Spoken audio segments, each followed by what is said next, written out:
pursuant to the discussion that I had with Nick, I'm going to sort of speculate about things related to th- therapy, essentially. So, taking the crux of sort of the presentation or of the false ego being the parent function in the ego displacing the trickster function in the unconscious, which is the former inner child.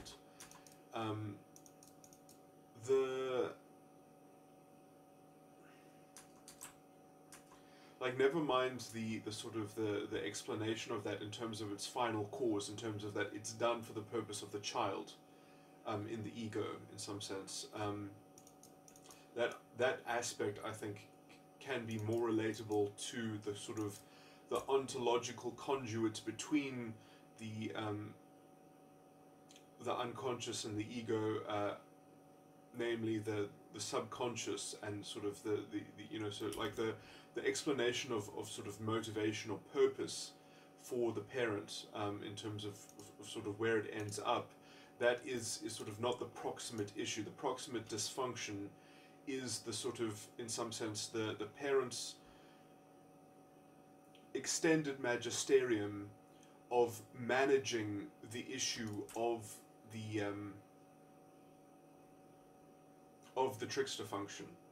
So it's as if the parent function extends itself to cover issues and the substance related to both itself and the trickster function.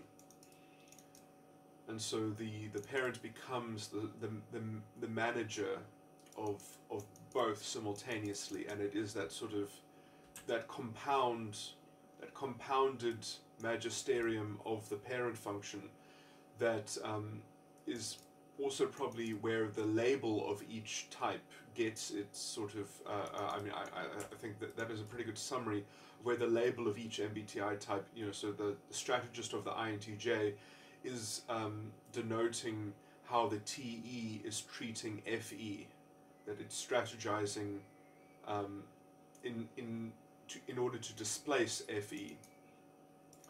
And in the same way, an INFP is using NE to displace. Let me just pull it up quickly.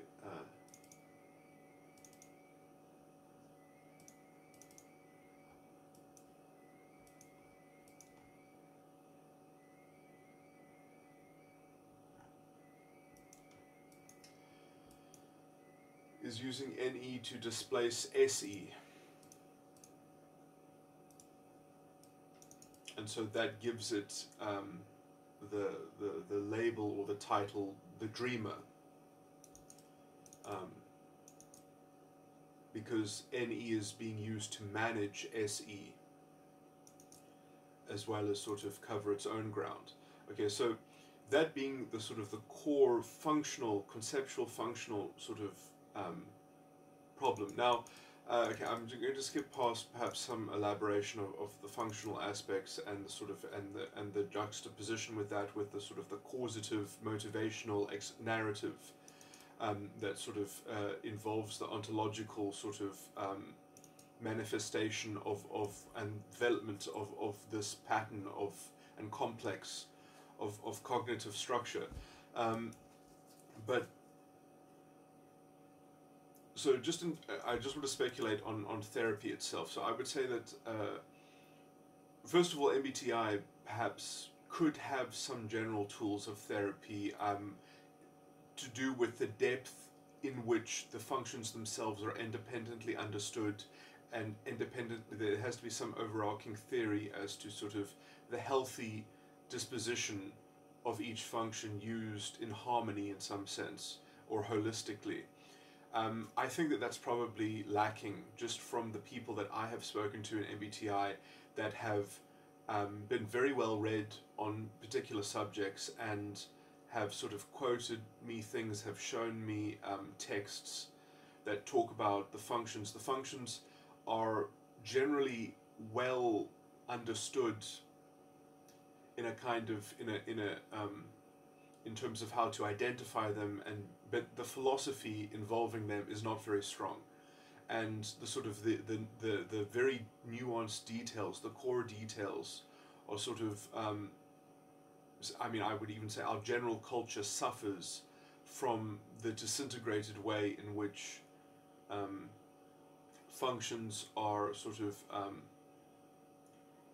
are allowed a bit too much leeway, or sorry, I'm just going to pause this for a second. Anyway, so what was I saying? I was saying, yeah, and this is even worth talking about, because I don't think I've got a recording of me like properly going into some of the issues. I mean, some of the more toxic issues I think involve SI and TI especially. Sort of, I think that we do have a kind of hegemonic cult in some sense that is moving, perhaps. Well, yeah. So I mean, this might be something to do with the sort of the wheel of time that culture sort of has. That it's sort of because in some sense the reign of a particular axis sort of, you know, obviously the population itself is made up of many different types, and so there's a confluence and a compounded sort of effect. And so what is generally popular, or what sort of receives renown after receiving a kind of critical mass of a kind of pervasive buy-in, you know, by the culture itself, or by sort of conventional standards, or by divisive language, you know, as the sort of as the medium for you know, so diagnosing the particular structure of sort of invidious privilege of cognitive function. You know, I've often said the problem is that you can't just have a completely free reign in some sense, because in some sense you know, society itself, its institutions, its structures are already a somewhat a good representation of the sort of the warring factions, and sort of and how sort of, you know, there has been some success in some sense in sort of entracting these forces into an overt conscious tug of war, so that we can sort of, you know, see the balance externally, and sort of try to mediate and sort of moderate extremes and such. And so, you know, there is in some sense where the city itself, to use a kind of a general archetype, is a model of the microcosm. The macrocosm on the social scale is somewhat a sort of a rough model of the microcosm of the psyche, and the forces of psyche and such, and sort of the influences that functions have upon each other, which can also be experienced in the realm of sort of just socialization, between interpersonal, you know, or community in some sense, in terms of how people rely on other people's psychic energy to use a sort of a rough label, in terms of how people's cognitive functions impact upon another, or each other. Okay, so anyway, so generally I would say we're suffering from a kind of the cult of TI, which has to do with a fundamental misapprehension of the nature of TI, and I have sort of repeated this point many times, although I don't think there's actually a recording of me speaking about it directly. But basically, TI being thought itself in some sense. Now, I've got about 3 definitions of TI, and the definitions that they have of in MBTI are good enough in terms of socially identifying its characteristics, and sort of seeing its behavior in some sense, and sort of seeing its interaction style, and seeing its sort of its outward expression, and sort of diagnosing that is an inflection of TI, that is the use of TI or something like that. Now, the fundamental philosophical sort of problem with TI is when it's sort of described as a dichotomy, that it's sort of its rightness and wrongness, its validity and invalidity. And actually now I think there might be a recording of me talking about this, but basically at its core, TI is actually, and this, this also has profound effects on sort of intellectual authenticity and kind of the culture of intellectualism. Thought itself, in some sense, will always be mysterious and have no resolution to it. And this is fundamental to thought, because essentially TE is only the expression of something that was the TI at some point. Something has to be the TI before it is expressed as TE. So there was TI before there was TE in some at least in the hypothetical. Now, yeah, okay, this is kind of slightly at the core of the issue. There's the chicken versus the egg sort of thing, although this is not the primary crux of the philosophical case, can be made without reference to this particular issue. But this is another manifestation of essentially the same metaphysical issue, which is that thought is potentially infinite. And so the fundamental problem with a TI judgment, and obviously TI is just a judging function, it's a rational function, you can always make it do yet more work. The problem is that you have to crank a perception into it for it to model with the substance of that perception. And so TI has to work in conjunction either with NE or SE.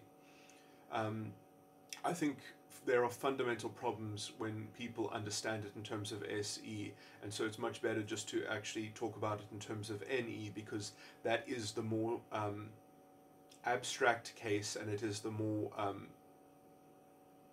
it is the broader case that has to sort of be understood in terms of understanding the very nuanced sort of delineation of TI. So TI is something that has to correspond also to NE, and NE, like what is that even? That's not necessarily objective. Right. So, I'm skirting, I keep on skirting this issue, but let me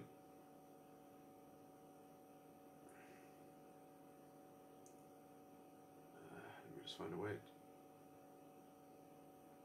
I'm used to this coming out organically in dialogue, in some sense.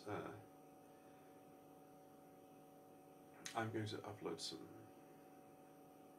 dialogues that I had with people as well. But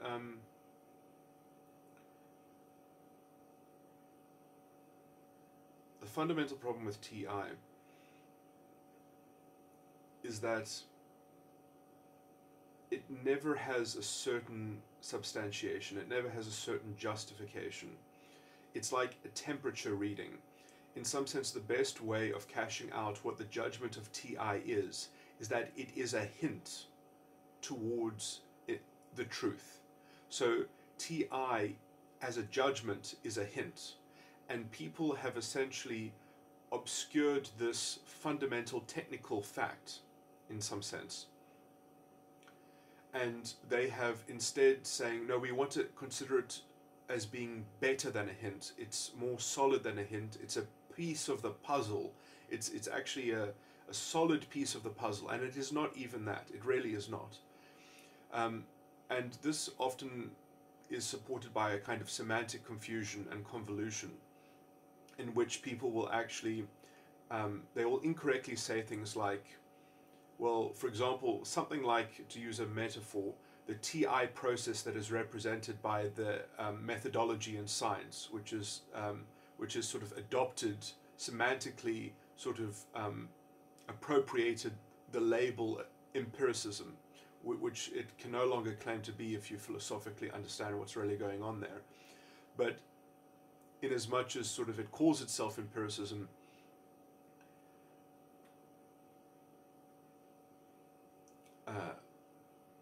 just catch my thread of my thinking.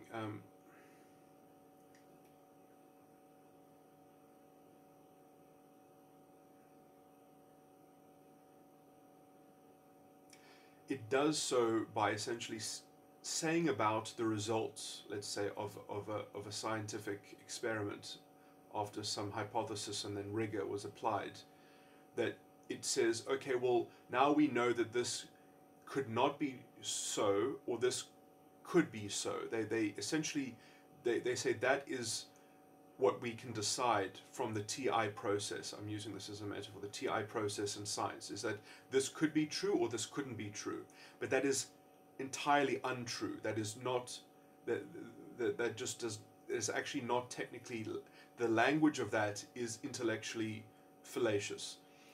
The technical correct way of saying that is you can say that this might be true. The after a scientific inquiry, you can either say, well, now it appears that this is not true.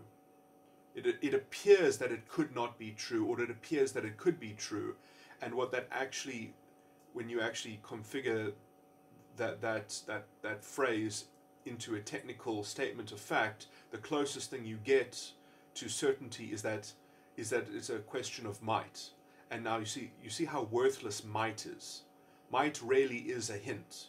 That it might be true still means that it could yet be untrue, and if you even say that it might be untrue, it might yet be true. So it really is, it's sort of like a temperature reading. It's very fickle.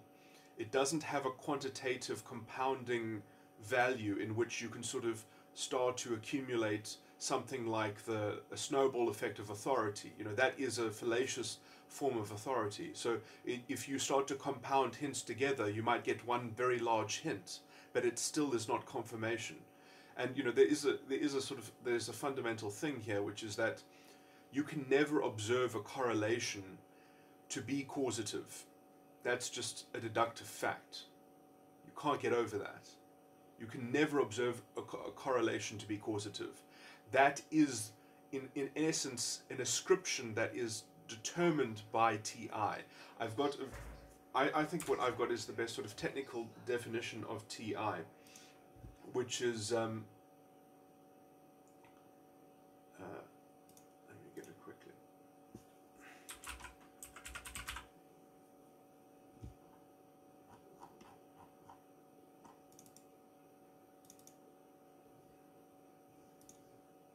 I've got more than one definition of TI, but they sort of amount. The one is a technical definition, and the one is a sort of a more sort of human one in some sense, in that it's sort of anyway, let me just find this.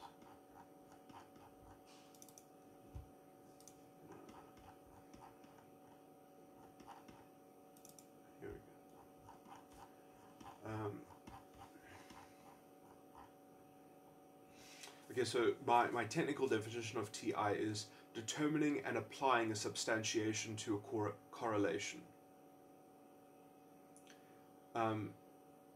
So TI is determining and applying a substantiation to a correlation. So in some sense, it is the identification of a sort of a causative property.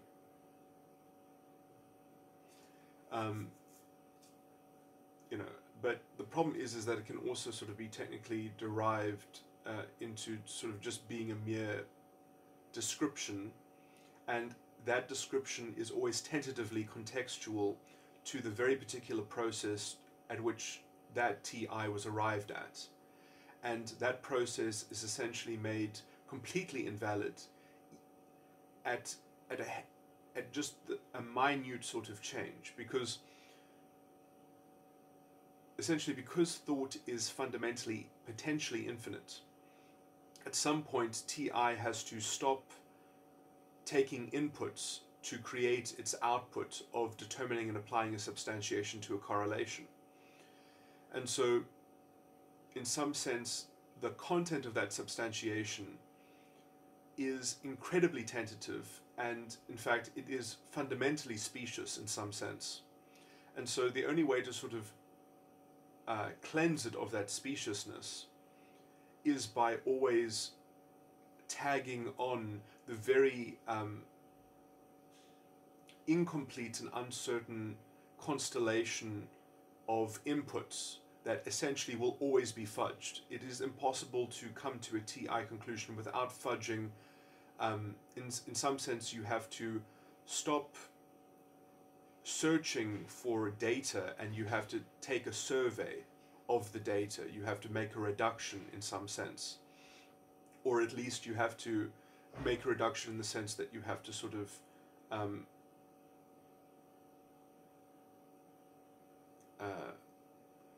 consciously be overlooking of things or overlooking of possibilities and potentials that you're going to sort of relegate as being sort of worthy of overlooking in some sense. And so that sort of is part of the ingredient in the substance of the substantiation. And so that substantiation in some sense will always be a descriptor of the correlation. It will never be an epistemic causative claim. It is a tentative causative ascription. And essentially you will have elected it, and there will never be certainty in that election. It will always be tantamount and subject to being overturned and being radically reworked. And so in some sense it's better to think of it as a hint, that you don't say, oh, because of my TI looking at all these factors, it could be true. That's wrong. It's not that it could be true, it's that it might be true. That is the best you get. So in some sense you never get confirmation, you never get validity using TI. In fact, there is some sense of I can technically give you a certain definition of what TI is doing, but it doesn't yet deliver certainty.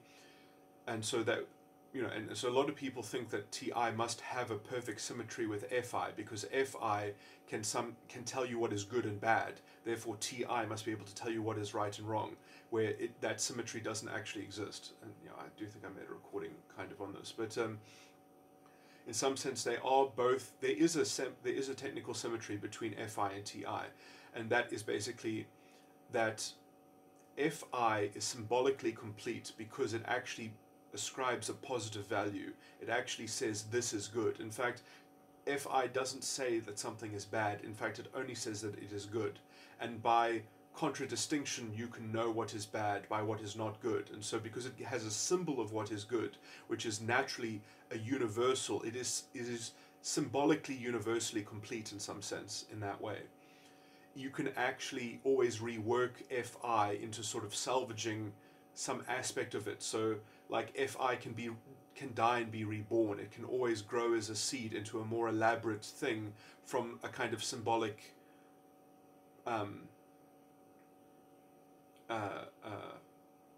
so even infantile FI essentially will not have to collapse itself and totally destroy itself. It is the same FI that evolves in some sense, whereas TI is much worse because TI has to be cut in some sense. You have to create a new matrix. The matrix has to be collapsed. The TI matrix has to be collapsed to be reprojected again. So you can have different TI rooms, and they can sort of be completely incoherent in terms of each other. There's no meta consistency in terms of TI, and this has to do with the fundamental nature of thought. But okay, let me just give you that technical thing. So the thing about TI is that it's not actually measuring validity and invalidity, it's measuring self-consistency. So the only thing that you can say is that with these factors in consideration, I can tell you if a consequence of these two, the intersection of these two models, or these two influences within the model that I'm making the TI combination model from. So it's like I'm taking two elements from some perceptive inputs, and I'm sort of making a model that combines them. Now in that combination I can yet make prescriptions over what would be self-consistent with that.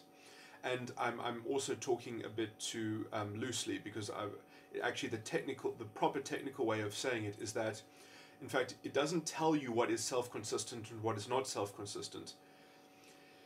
It can only give you a reading as to what is not self-inconsistent. So it tells you, at the moment, it seems that when we put all these ingredients together in a TI modeled recipe, I can tell you what appears to be self-inconsistent. So I can know, in some sense, it is something like falsification. I can tell you what would not gel with this current model as it stands, in the context that it has been constructed, and that it has been particularly constructed.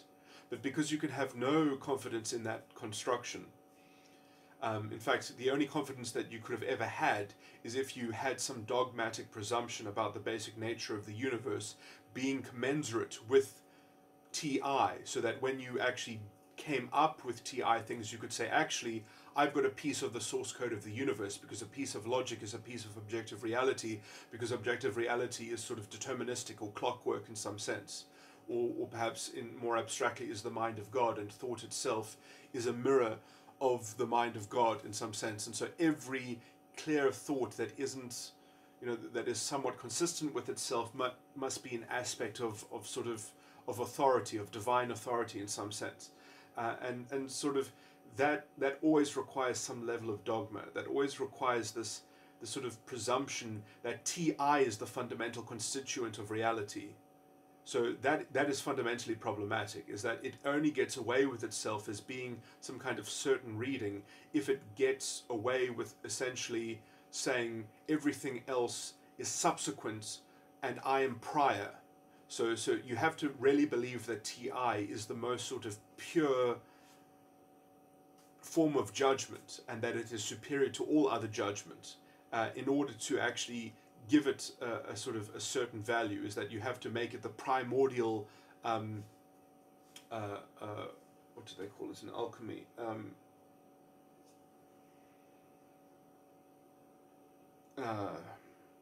Prima materia, so it's sort of, you have to presume it as being the prima materia of the universe in some sense, and that is the dogma and the orthodoxy that we sort of have. And it doesn't really matter so much in terms of how it applies to science itself, although that is a manifestation of it, but it really is the cult of TI. And you can see this this has been the model that, for example, identity politics has modeled its false authority from as well. And so you can sort of get this idea that TI can sort of be prescriptive about FI in some sense, when it's actually the opposite. FI is actually prior to TI, but because FI actually, so anyway, having a culture that isn't sort of honest about its functioning FI and is trying to displace it with the positivism of TI. This is why the Nazis were legal positivists, and why the social justice people are such legal positivists as well, in terms of, if you look at the academic faction of their movement, the very disgusting the intellectual edifice of this is by its own dogmatic structure, it is fragile, and it requires a sort of 100% buy-in. It requires a totalitarian political sort of ideation of this idea that this firmament is the, that you just, it also is what facilitates demagoguery and this idea of representation of the identity, and that being a kind of a collective vehicle and such. But anyway, I don't want to get too much into that tangent.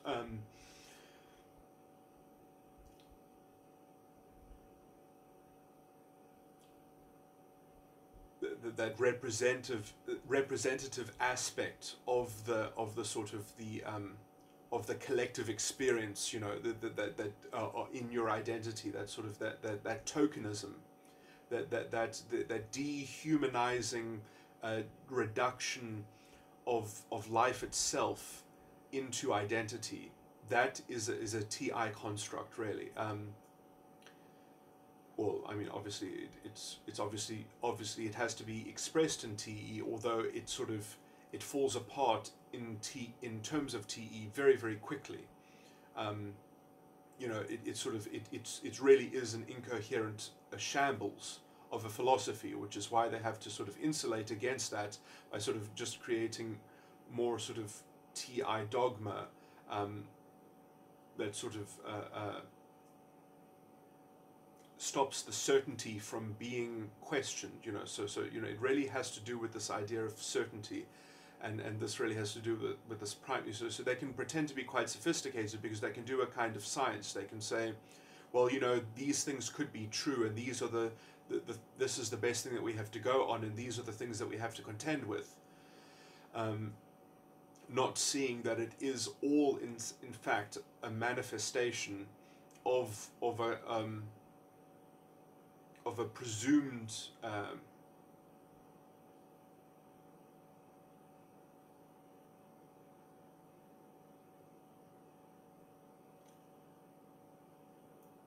epistemic smuggling, in some sense, of the sort of the privileging of TI,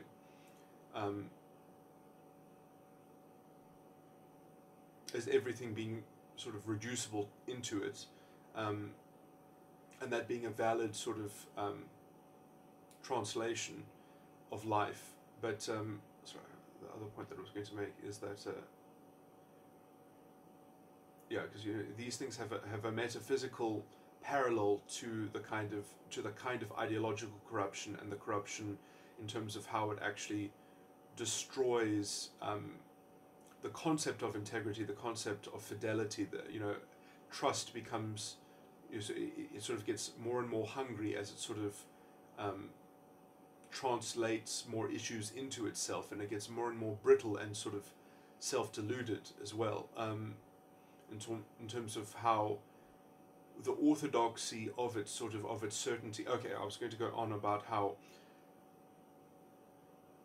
in order to safeguard its certainty, it has to fix its inputs as being a kind of orthodoxy. And so, you know, science essentially has the same problem in that it presumed determinism. In some sense, this was the corruption that Newton perpetrated in terms of scientific thinking. The language of science was degraded by Newton tremendously.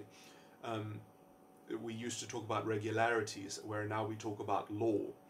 And essentially, the intellectuals hated Newton because the theory of gravity, for instance, is just a model of gravity. It is a complete description. It does not make any causative claims, and therefore it cannot be falsified in terms of its sort of its causative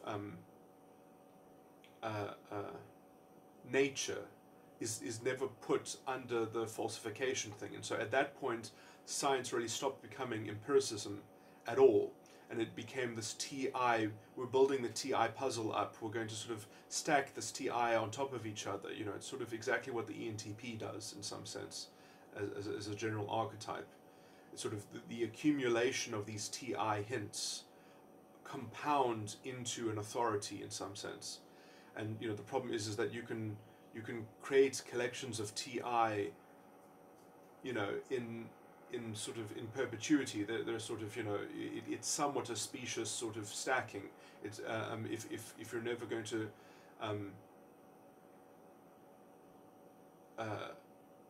because in some sense TI by its nature does not make itself susceptible or vulnerable in a self-critical way, because it is by its very nature it's only a hint.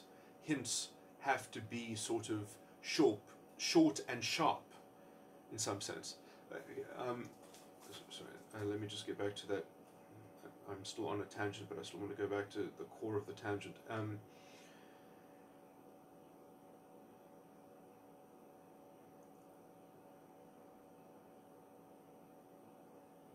What was I just saying?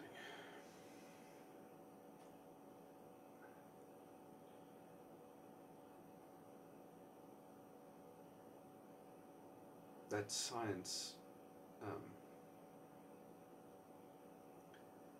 doesn't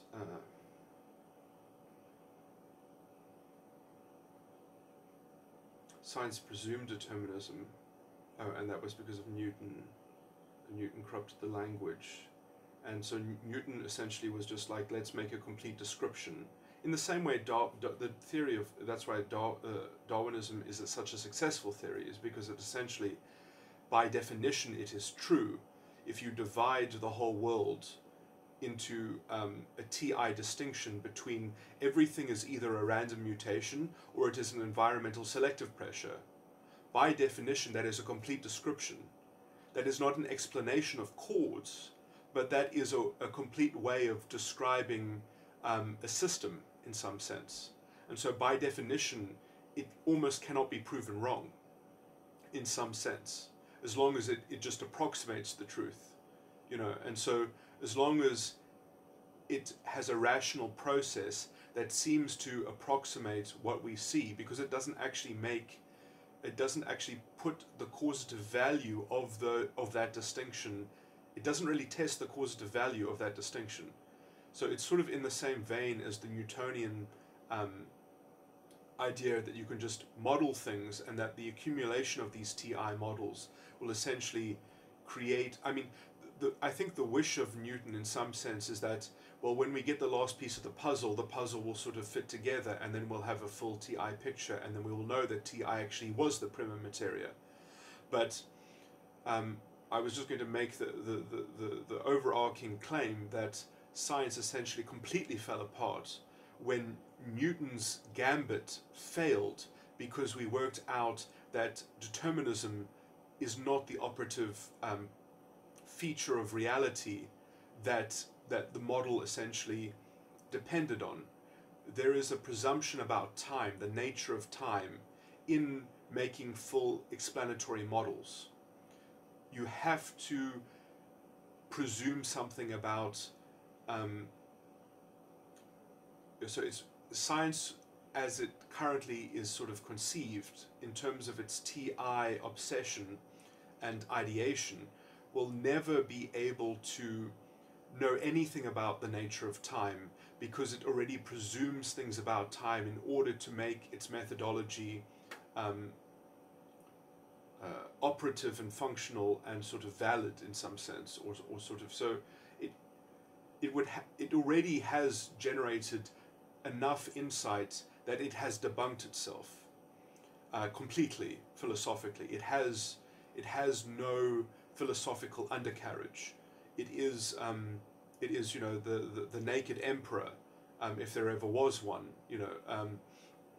But the extent to which this is overlooked, and this is not thought through, and this is you know, sort of just disguised under the weight of the sort of, oh, but look at our TI Ponzi scheme. You know, you've already invested this much. You know, you can't say that you were a fool now in some sense, and sort of want to walk away from the table, the gambling table in some sense, but or the table that is dressed up as a sort of as a yeah, the gambling, that's a bit of a mix, that's a stupid metaphor in this thing, but sort of the table in which you were having the business meeting with the con artist.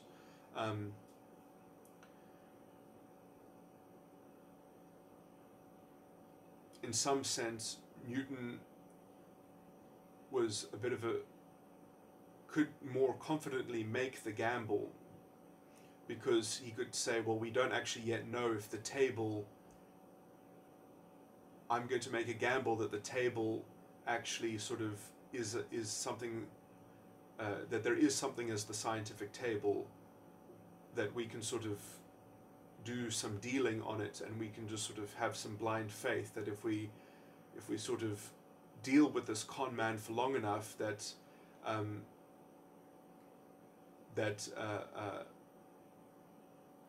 all the things that he sells us will construct the full puzzle, and that actually when we get the last piece we'll have confidence that he wasn't a con man. That was the gamble, is that it wasn't a con man. But when we worked out that actually the basic nature of reality essentially was not amenable to that kind of transactional TI conduit of sort of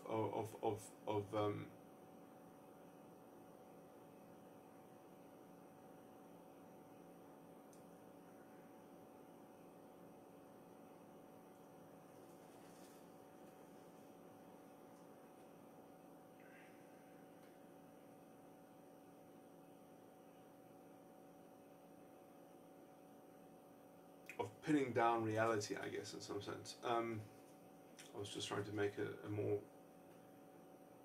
metaphysical, philosophical claim, but anyway, it's not where my mind is, I guess, at the moment.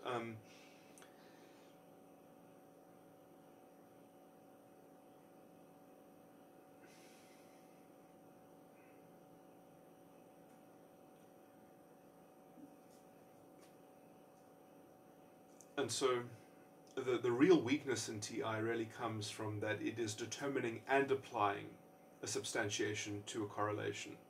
So, and sort of said that another way, is that it is screening for what is not self-inconsistent. And so if you know that something is not self-inconsistent, it might yet prove to, in the ultimate analysis or in a further analysis, still yet be self-consistent or self-inconsistent. Because that's a double negative. When something is not self-inconsistent, you still don't actually know. It might still be either way.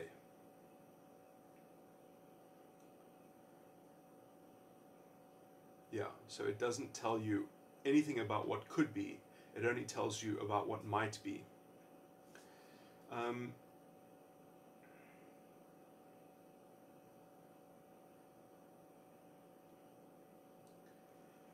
Whereas FI, let me see, applying one's own measure of worthiness or value. You know, that's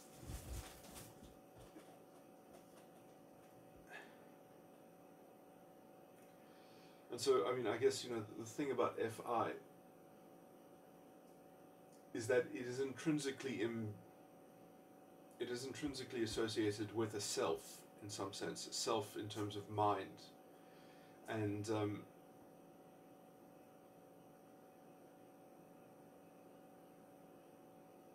in having one mind, a mind, or something like that. But anyway, I don't think that's going to be profitable to go into a distinction. I just want to point out that one of my definitions of TI is also judging why things will be. And that is a much more sort of human definition, judging why things will be.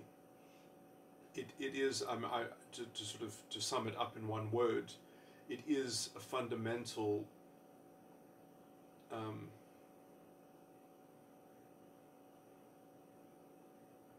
I'm trying to think how to phrase this, but basically what I'm just trying to introduce is the word hope. That I was just trying to think of a nice way of introducing how that is a nice one-word summary for judging why things will be. Your general sentiment and sort of that thread in your mind of judging why things will be, that is the reading of hope in some sort of conceptual sense, in some general sense, and also in specific senses. It sort of is indicative of what you might hope. So I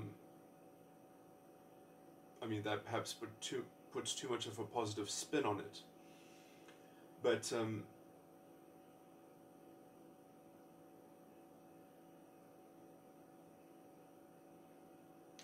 I think that when TI is being used virtuously, that is effectively how it is being channeled, how it is being accorded in some sense. Obviously, you don't want to sort of only consider things, you know, you have to be able, obviously, to sort of, to have a real hope, you actually have to take everything into account. You actually have to take negative hints as well as positive hints. You can't just sort of cherry pick your TI.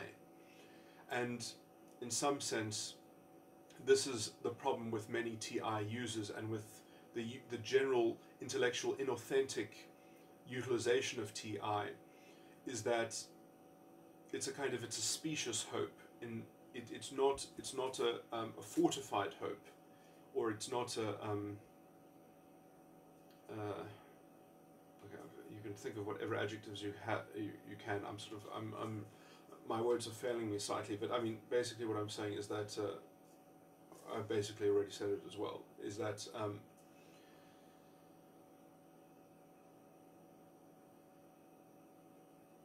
there is quite a lot of philosophical and rational integration that has to occur, and sort of the positing of ulterior alternative schemas, and sort of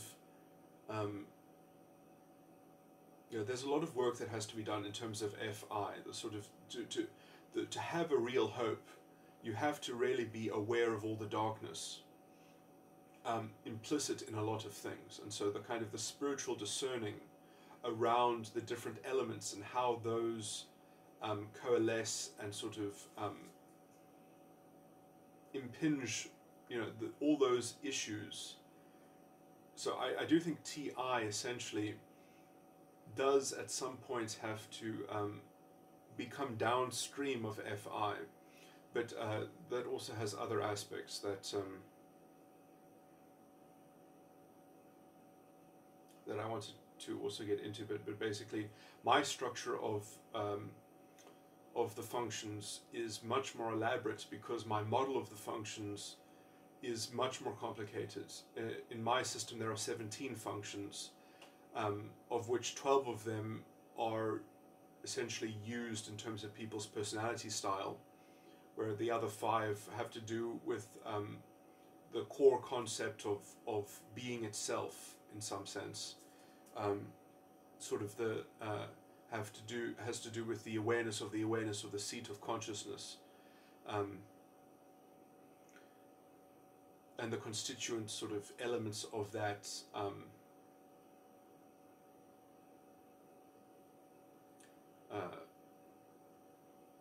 sense of I. And so in some sense I have 12 cognitive functions in which there are some duplicates, and so I can translate it into MBTI functions, and so it kind of works well enough that I can translate it.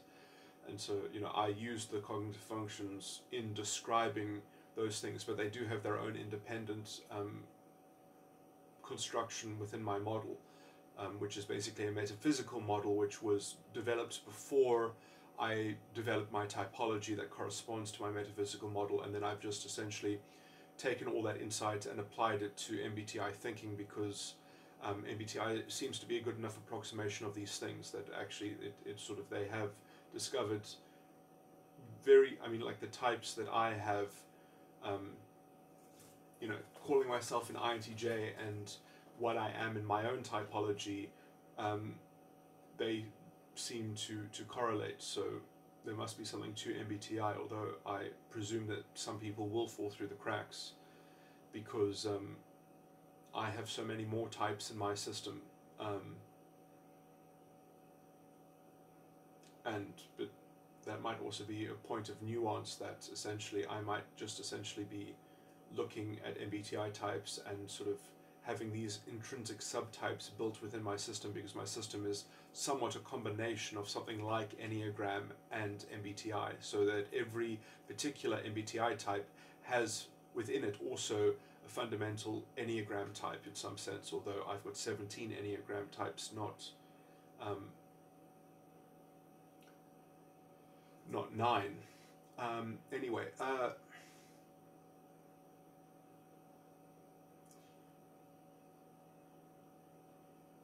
sorry, so let me just get back to things. So just to round off this stuff,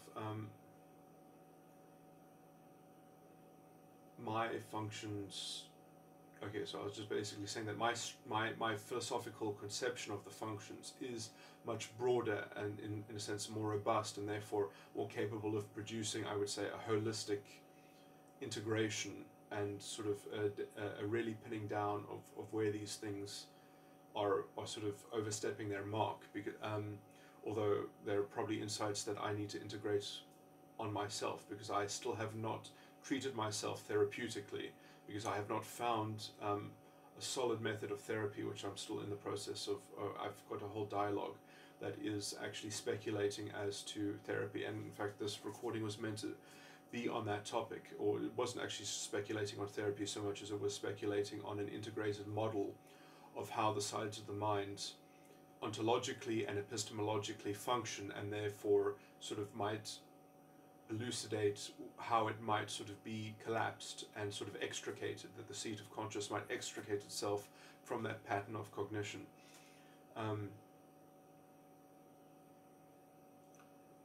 In order to shed the false ego. So, just to round off this point now, and to get back to what I was saying. So, I've now spoken around exactly what I wanted to start off with, which was a speculation on therapy, which has to do with, for example, I'm an INTJ. My parent function is TE, my trickster function is FE. So TE is doing the management of the issues that would otherwise be treated by FE. Now, there is a fundamental problem with FE being your trickster, because in some sense I've worked out that maybe a line of therapy is that the fundamental functioning of the ego has to be stopped. You have to stop doing it. You have to witness yourself doing it and sort of witness the drama of it. And obviously the drama of TE displacing FE is for the purpose of FI, but never mind the final cause sort of explanation of that. Let me just focus on just stopping it, or just stop doing it in some sense, and or sort of uprooting that conceptual link in some sense. So that means that you would have to rehabilitate FE in some sense, which in some sense I still think that this is a pretty good way of making a summary archetype of each type, is that they are the label. The parent function is the label of that type's, which is an adjective, is that adjective of the trickster function. And so that would be INTJs are the TE strategists of FE. And so in some sense they are both instigating and destroying FE and displacing it by their use of TE in some sense, for the purposes of their child function, which is FI. Now, that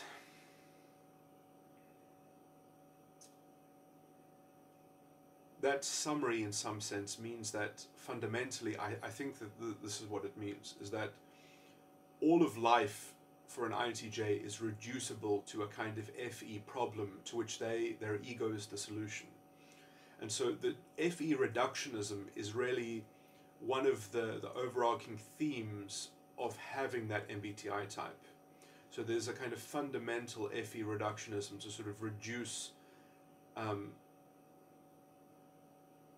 this is strange because it's not, you're reducing the problem as being FE, not reducing the activity as being FE. So the activity, I think, is more closely described by the elements in the subconscious, and the constituents of the subconscious is the activity of what is happening, is what is being tracked as the mode of activity in the world.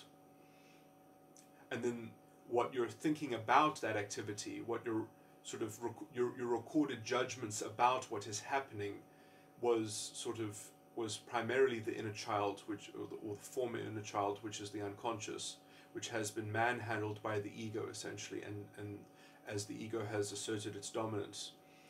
And it does that by essentially reducing problems into FE reductions in order to keep the unconscious unconscious, to keep the inner child unconscious, to keep it segmented by essentially vilifying and maligning the child of the unconscious, which becomes the trickster,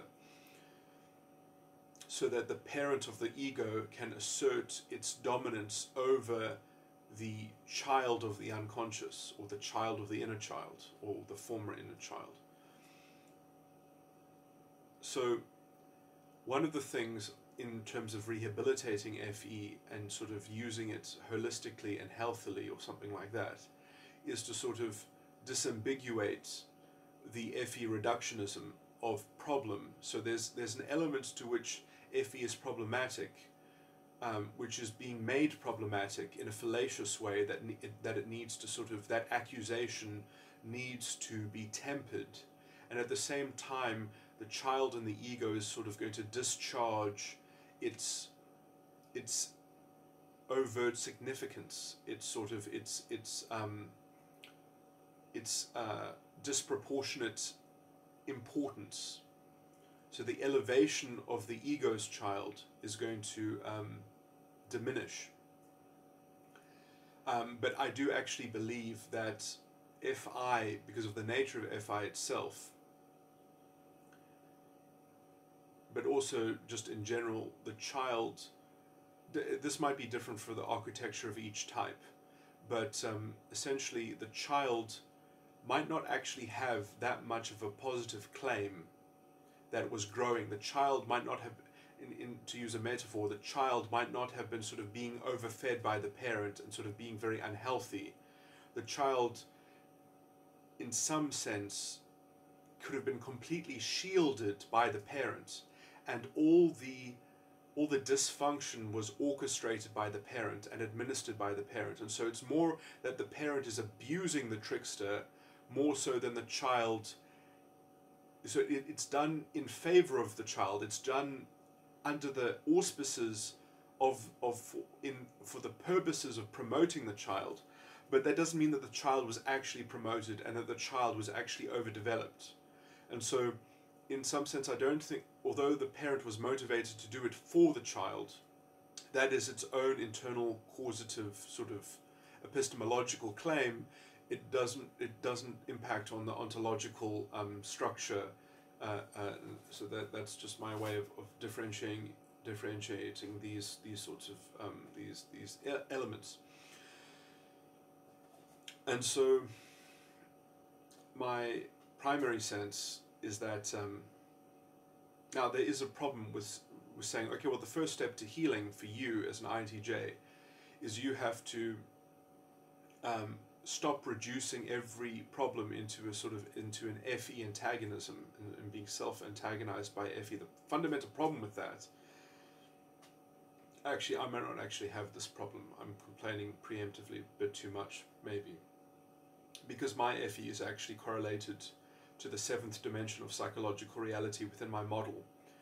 But that is also actually slightly problematic, because that is actually one of the elements. I did give cognitive functions to the dimensions that don't correspond to the 12 dimensions, so I'm talking almost sorry, this is very confused because I'm talking about elements that I have not fully sort of laid out. But essentially there are 2 FEs in the whole system. The first FE is the 1st dimension of psychological reality, and the second FE is the 7th dimension of psychological reality. And the 7th dimension I've always thought should be associated with the blood, the archetypal blood. And the 1st dimension is something like the flesh, which means everything, totality. Even the spirit lives within the flesh, is inhabited. So the flesh is inhabited by a spirit. Now, this is fundamentally problematic, because if you reduce everything into FE, be it flesh or blood, I think that they might be somewhat mirrors of each other in some metaphysical sense. They're in some sense quite close. It's also interesting because, well, in terms of how Jesus is discussed, the emphasis, that Jesus didn't just come by water, he came by water and the blood. And also the flesh is itself, I'm just trying to think how the flesh is associated with the blood. I guess it's not really, in any direct sense.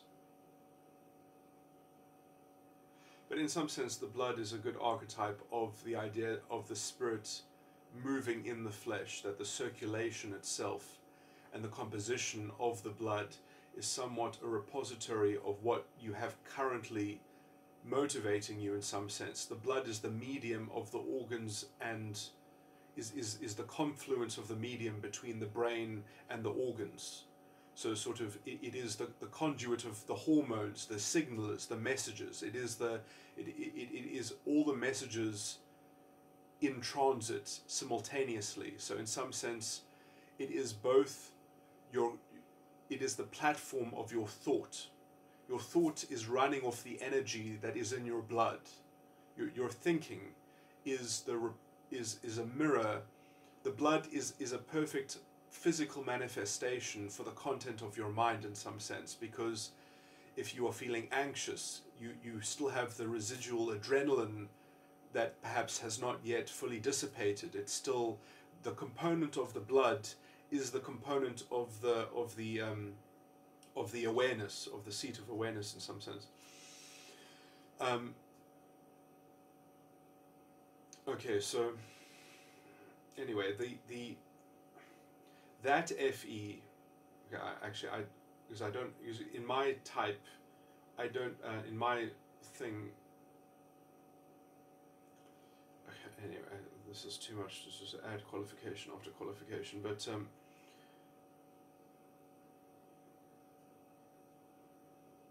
if FE reductionism is the problem that needs to be stopped, the problem is that fundamentally everything is reducible to FE. There's no escaping that everything is reducible to FE, in terms of the flesh at the very least.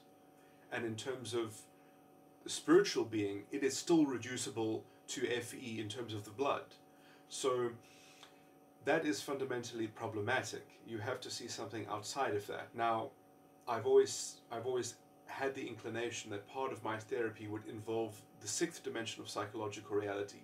My false ego complex starts at dimension 7, which is the blood. That is the ground floor of my false ego, and somewhat associated with the issues relating to the superego, which I still have not properly attended to, although I have got a pretty good description, description of that in the dialogue. But basically, the dimension that is immediately underneath your false ego complex, I believe, relates to perhaps even the scripture that talks about that you must descend before you ascend, and it talks about the ascended man, and it talks about going into the earth, below the feet in some sense, below the ground. I can't remember if it talks about the beast as well in that context, in order to become an ascended man. Is one of the few places in which man is actually used in a positive connotation, rather than, because it doesn't mean it's not the same reference as the spirit of man, which is essentially a way of describing the hollow vessel and the despondency, essentially, of being like a beast, being conditioned by your environment and relinquishing free will in some sense. Anyway, let's just discard that tangent. I believe that then the immediate dimension beneath the false ego complex can encapsulate the entire problem of the false ego. And so dimension 6 I've always archetypally sort of corresponded with the salt. Well,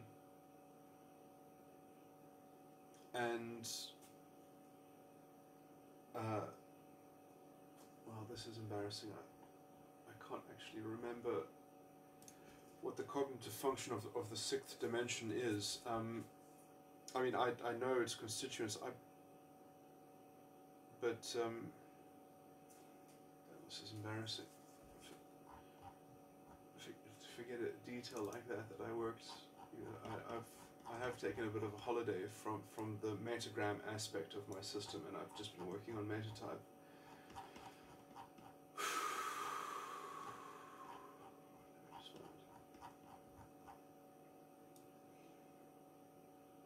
If I thought about it long enough,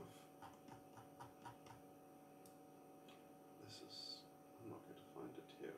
Let me just look at the thing on my wall.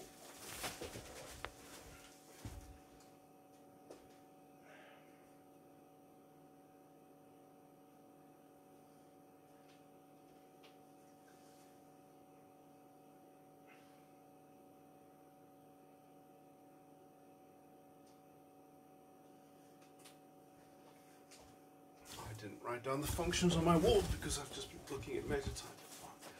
Let me think about this.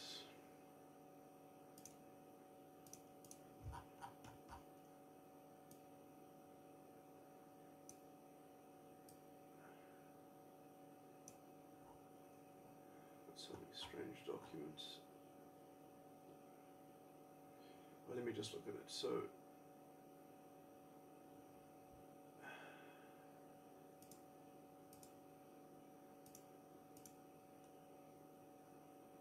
wow, I'm blanking on it. Really, I'm blanking on it. I think this actually has more to do with my internal type than it does have to do with my sort of consciously overlooking it,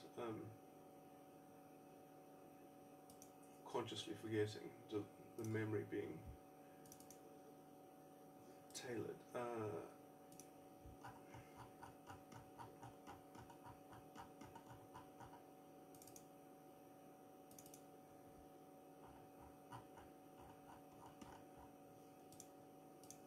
Was in one of my documents that I had opened.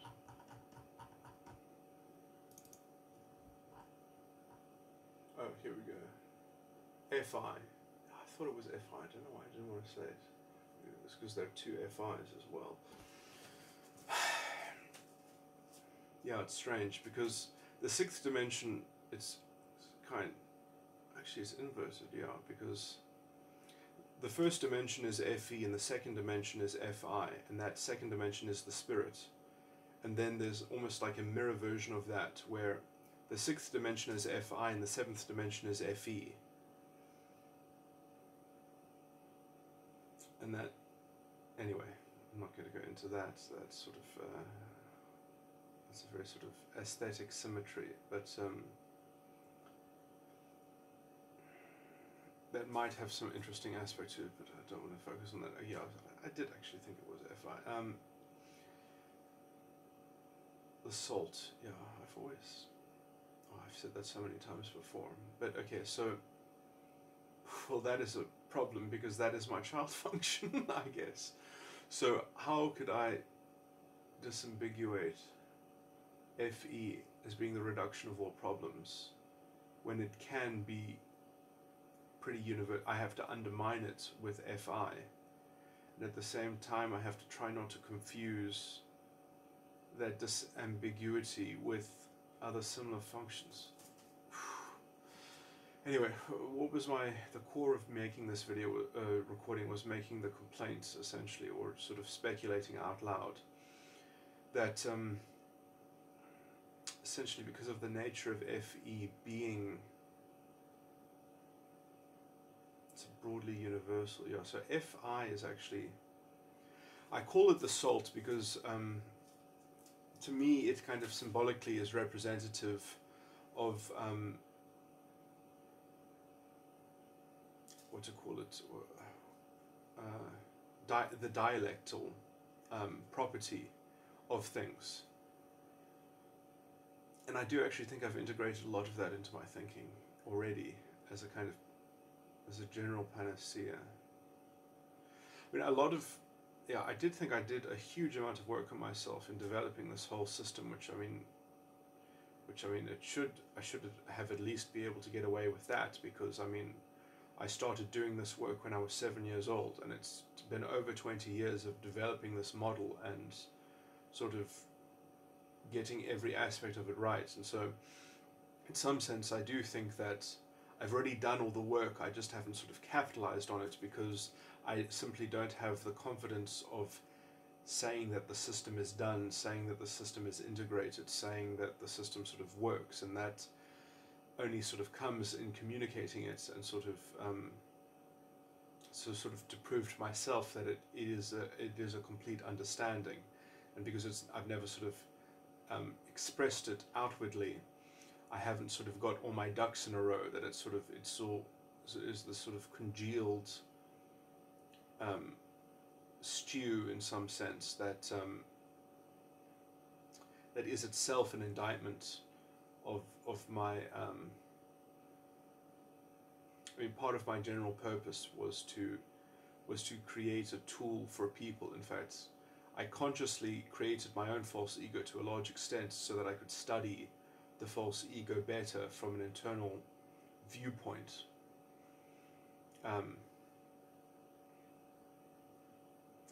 And I also remember sort of crafting my false ego to be capable of performing this task. But yeah, that those levels of self-inception, you know, very toxic, to sort of try to extricate oneself from those very convoluted matters, and to square that up with the vast sacrifices that I have made in order to continue with this project independently, and sort of never finding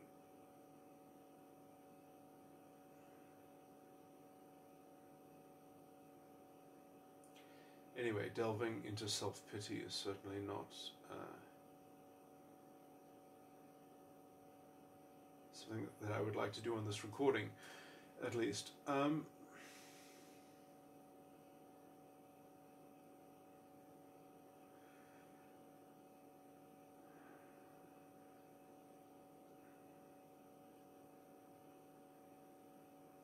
So my phrase that denotes the salt in sort of in the human phrase would be why things would be. And the FI that corresponds to the second dimension of psychological reality is how things would be. And so that actually is a much more pervasive purchase on understanding the effects of things, or the consequences inherent within them. So it's a kind of it's working out what is the constituent internal feeling, introverted feeling,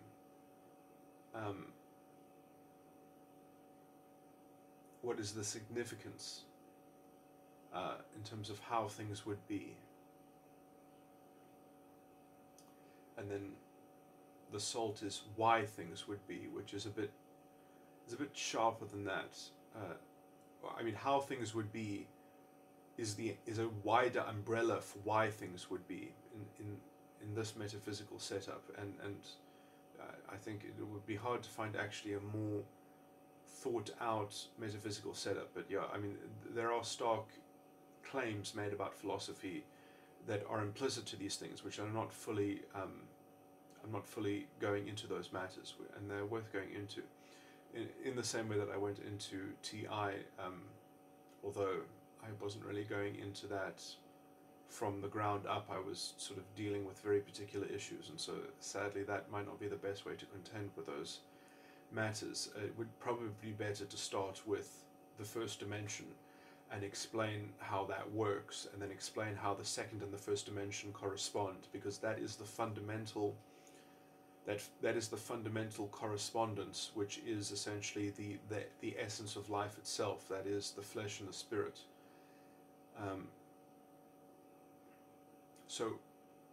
I didn't mention that, but the first dimension of psychological reality is summarized as what will be, the notion of what will be, which is in fact always an endless argument that you can never know for certain what will be.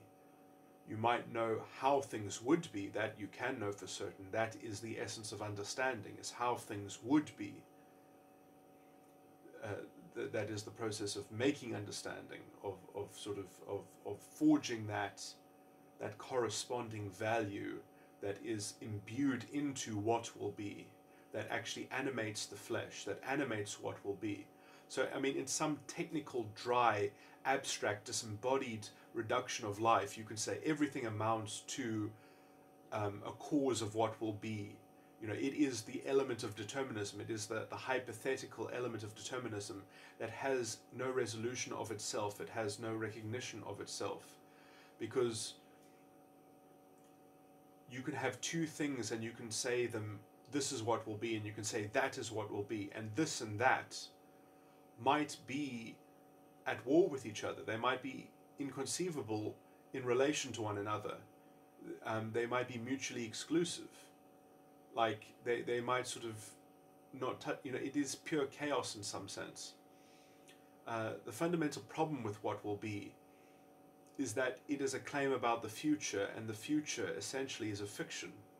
So the problem with the flesh is that it is fundamentally fictional. It is a fictional paradigm. It does not exist.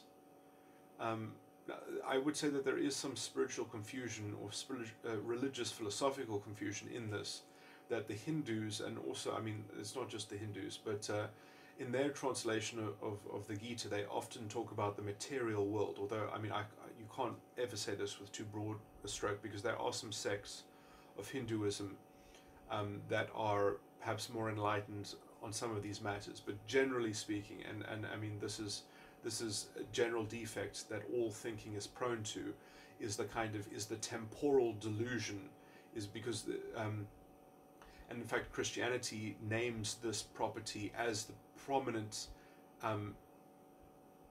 spiritual opposition, is that it's not that things have a material nature. It does also talk about the flesh, but the flesh is more of a metaphor for a way of thinking. It's not materialism that is the problem. It is temporalism that is the problem. It is the temporal thing. That is actually what the Bible says, is that it is the temporal thing that essentially makes us subject to karma, to use mixed religious jargon. So it is, the mental karma is generated by the time construct that is essentially the platform for the fleshly thinking that deludes the spiritual understanding, how things would be.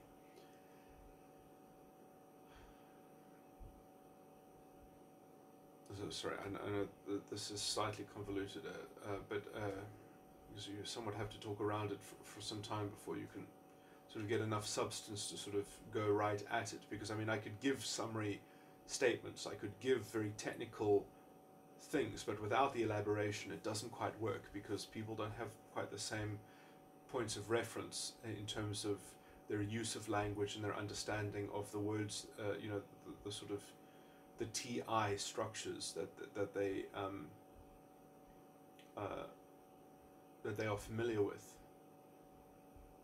and so TI in some sense is a representation of intellectual culture.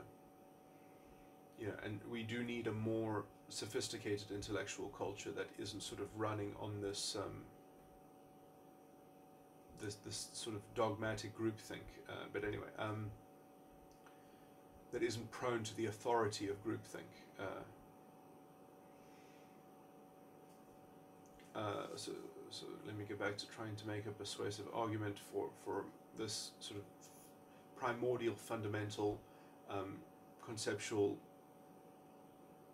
structure of at least the first sort of issue. So the most basic elements of the dimensions of in some sense, the first dimension of psychological reality is the base of the pyramid.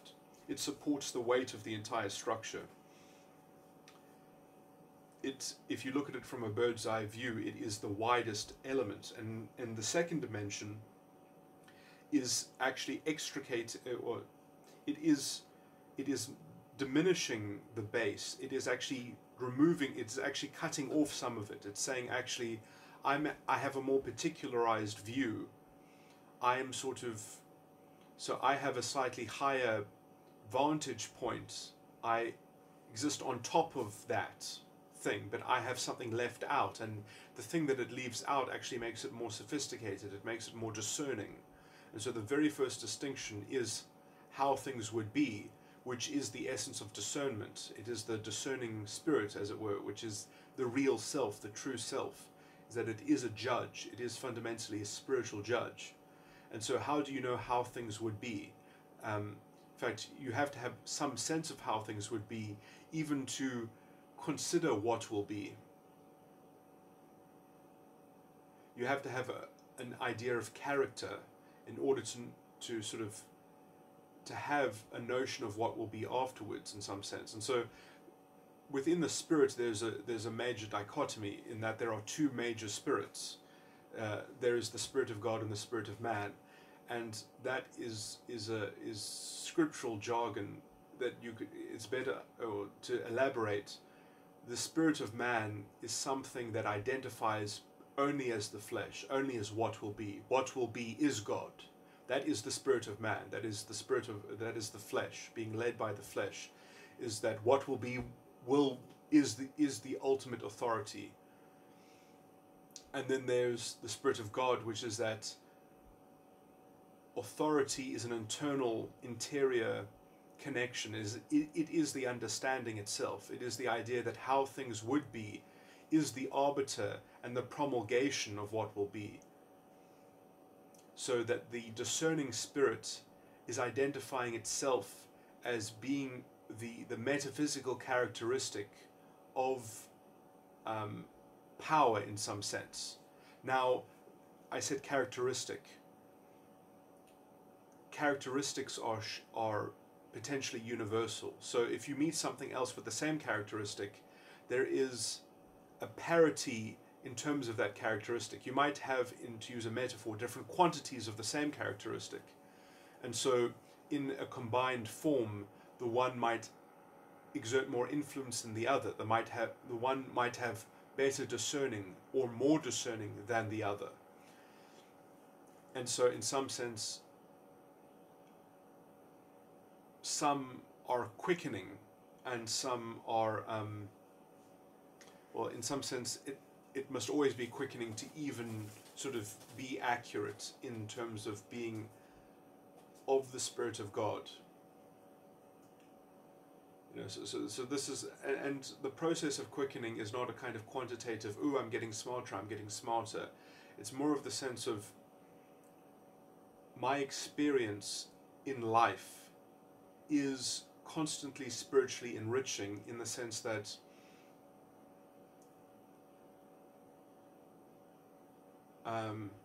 yeah, I mean, you see, quickening really is the best metaphor. I mean, to say growth and development and things like that, that there is a kind of, the journey, the navigation is a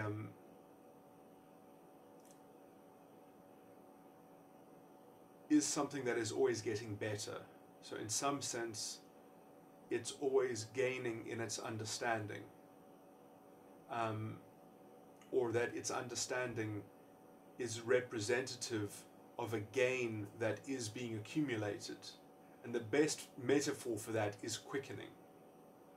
And so, in some sense, it has to continually outsmart the flesh. So, I mean, that's, I guess, where you get that, where I can also use the analogy of that it is getting smarter, but it's not so much an intellectual thing as it is an FI thing.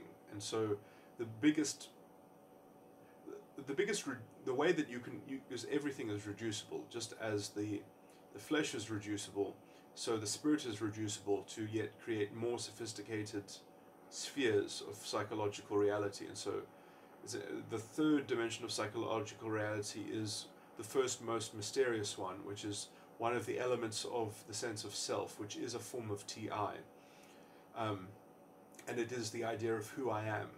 And the idea of who I am can only be coalesced after the spirit itself is reduced into a kind of summary presentation, which would be something like the aware of darkness, the awareness of darkness.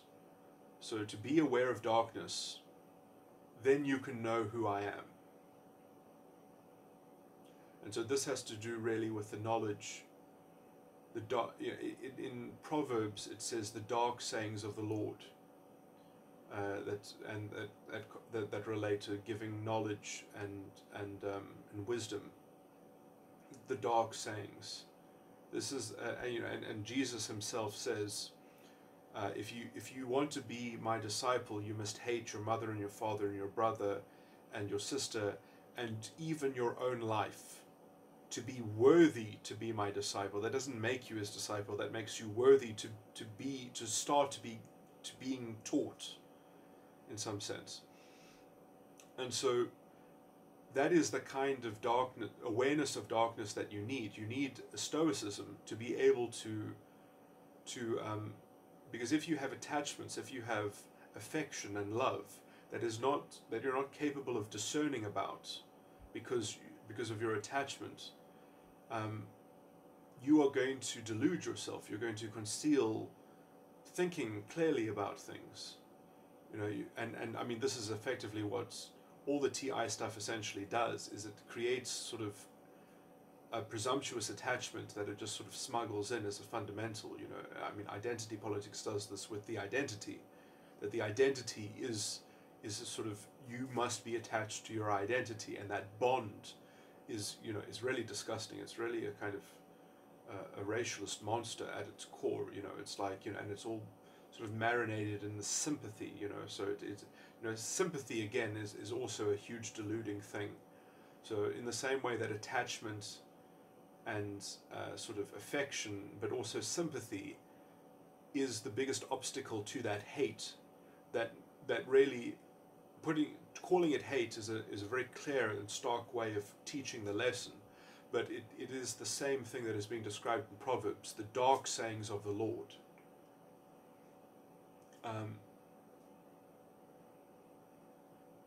So there is a darkness that is part of the righteous constitution. There is an awareness of darkness that is required, because the Spirit of the Lord is the Spirit of knowledge and understanding and judgment. And it is Jesus who invites, that we will be rulers and kings and rulers and judges in the kingdom. So, I'm not going to get in. What is Jesus Christ in some sense? Is that it is the proper understanding of the mind. It is the proper identity of the mind to be the only begotten Son of God,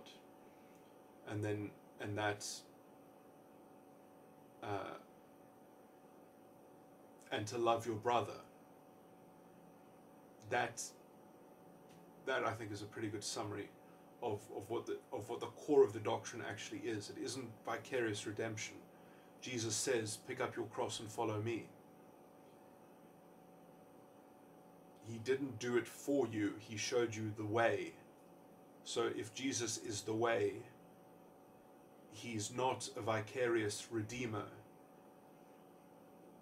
So I mean, it's amazing the kind of the TI contortion that is required to subvert the doctrine in order to